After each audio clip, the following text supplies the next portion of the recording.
An effective IT strategy is instrumental to any company's growth or success, but what exactly is an IT strategy? I'm going to talk about that here today.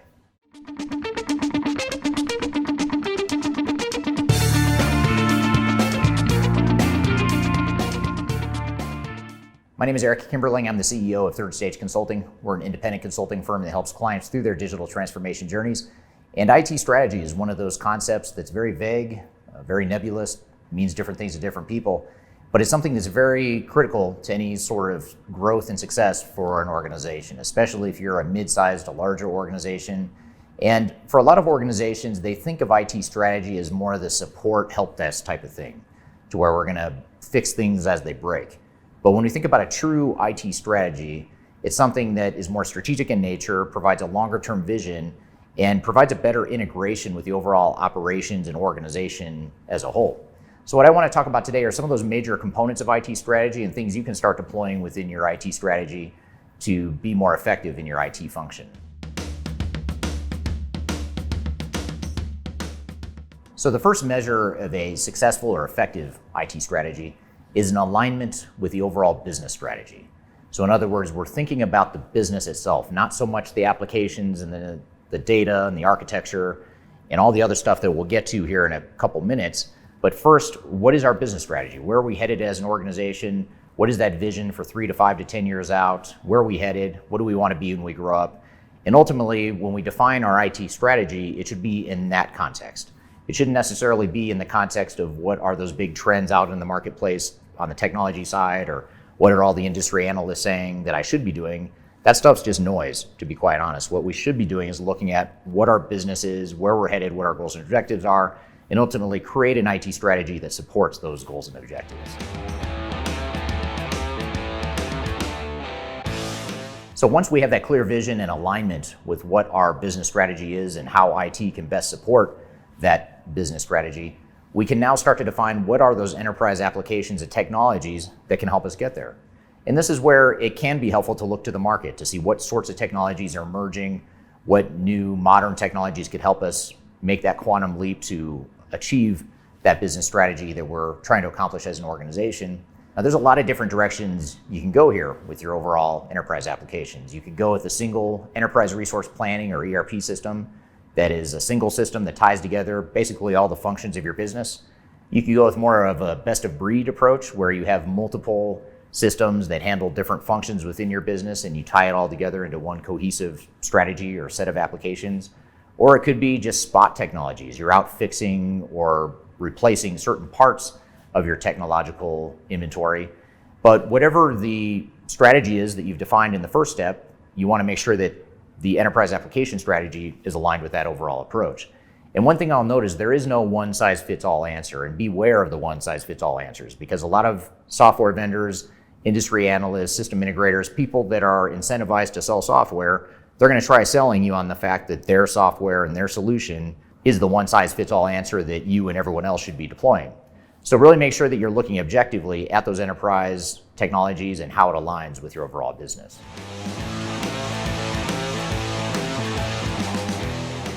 Part of any effective IT strategy should also look at architecture. How are we going to tie together all these different systems? Even if we've deployed a single ERP system that's integrated, chances are that single ERP system isn't so single. Usually there's other bolt-ons, there's peripheral systems that need to tie in or integrate with your ERP system or systems. So you want to make sure you have a clear vision and clear understanding of how these systems tie together, how you're going to integrate, how data will flow, where the single source of truth will be, how you'll tighten up the cybersecurity and other issues that come along with multiple systems, and just having that clear business and technological architecture behind your overall strategy. Now, as part of your overall strategic direction, you want to look at your IT organization. Do you have the right competencies within your IT department?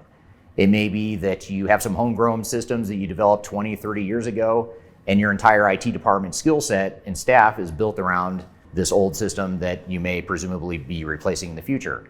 So you really want to have a strategy for how are we going to get our IT department up to the next level, either through upskilling or retraining or replacing some resources, bringing in new resources, hiring outside support, whatever the case may be. You want to have a clear vision of how we're going to build that future state IT department to evolve from perhaps a support-centric type of IT department that is supporting an old homegrown system to more of a strategic, business-focused IT department that's helping deploy and proactively improve the business via new technologies and processes.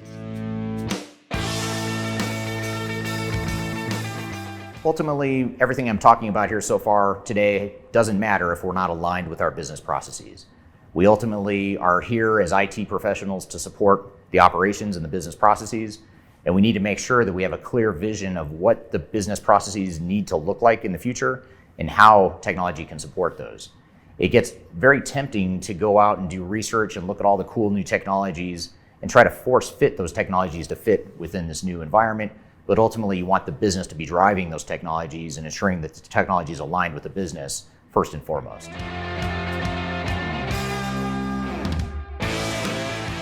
Now, any IT strategy needs to involve a change strategy or a change management people strategy, whatever you want to call it. How are we going to change the business and change the people to adapt to these new technologies? And again, it can be easy to go out and build the best mousetrap that you've ever seen, but it doesn't matter if your organization and the people can't figure out how to use the technology. And it doesn't matter if you don't have an IT department and you haven't skilled your IT department in a way to support that system and really drive future improvements to the business and to the technology. So you really want to make sure you have a clear change management strategy. How are we going to help people through this evolution?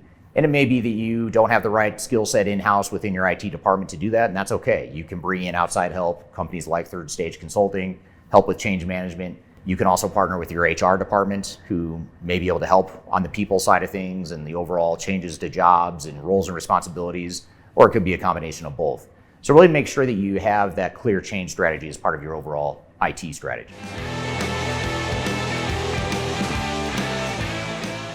Data and cybersecurity are becoming more and more important over time, especially as high-profile security breaches are exposed, especially as companies struggle with what to do with all this data that they've accumulated over the years.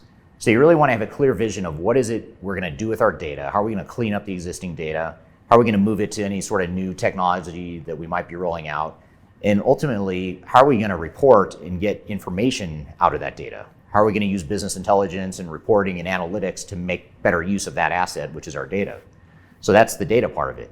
You also want to look at the cybersecurity part of it. How do we make sure that we've tightened down the systems and ensured that outside hackers can't break into the system, and also making sure that we've tightened up the security so that internal employees can't access sensitive information or steal sensitive information.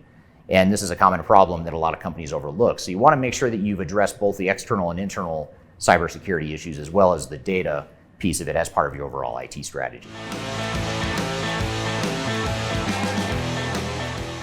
Now finally, any effective IT strategy has clear metrics and measures of what it is you want that IT strategy to achieve. This could be in the form of a business case or ROI analysis of what sorts of investments you think need to be made to your IT department, and ultimately what kind of goals and benefits that you expect to achieve as a result of those investments.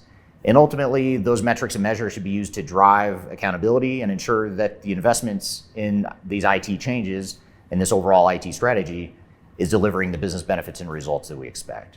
So make sure that your IT strategy doesn't just stop at some great strategies and tactics, but it also goes to that next level of identifying what the benefits are and what sorts of metrics and measures you expect to see as a result of this new IT strategy. Now, I hope this has provided you a general overview of what an IT strategy is and some of the things you should be thinking about as you define your IT strategy. I've also included some links below to some resources that may help you define your IT strategy in more detail and hopefully get the wheels turning on some other things you can be thinking about as you define your IT strategy for the 2020s and beyond. So I encourage you to download that information below. In particular, I would start with the 2021 Digital Transformation Report, which is a comprehensive report we put out each year that provides rankings of different types of systems in the marketplace, as well as best practices for organizations that are going through any sort of IT or digital transformation. So I encourage you to check that out along with some of the other resources I provided you below. If you'd like to brainstorm ideas related to your IT strategy, even just as an informal sounding board, feel free to reach out to me. I've included my contact information below. My team and I would be happy to be a sounding board for you as you continue your transformation journey. So I hope you found this information useful and have a great day.